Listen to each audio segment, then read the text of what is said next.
તો સમપ્રમાણ ને વ્યસ્ત પ્રમાણ શું છે? તો સમજી લો, તમને ખૂબ જ સાદું અહીંયા ઉદાહરણ છે કે 2 નોટબુકોની કિંમત 40 રૂપિયા છે. એટલે આ 2 નોટબુકો અને એની કિંમત 40. તો 10 નોટબુકોની કિંમત કેટલી? તો અહીંયા તમે જોઈ શકો છો, તમે આ દાખલો ગણો તો તમને જવાબ આવશે 200.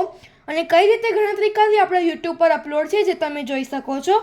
તો અહીંયા 2 નોટબુકો છે ત્યારે 10 નોટબુકો છે અહીંયા વધે છે, બરાબર. આ શું કરે છે? વધે છે. અને જ્યારે આ કિંમત છે, તો કિંમત જ્યારે 2 નોટબુક એ 40 છે તો 10 નોટબુક એટલી થાય છે 200. તો આ પણ વધે છે. તો જે આ શું છે? સમપ્રમાણ.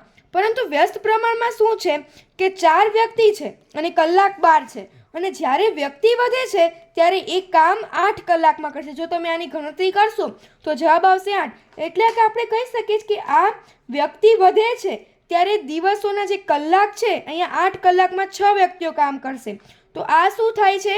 ઘટે છે. એટલે કે વ્યક્તિ વધે છે, કામ ઘટે છે. તો જ્યારે કોઈ એક રાશિ ઘટતી હોય, બીજી રાશિ વધે, અથવા કોઈ એક રાશિ વધતી હોય અને બીજી રાશિ ઘટે, તો ત્યારે આપણે તેને વ્યસ્ત પ્રમાણ કહી શકીએ.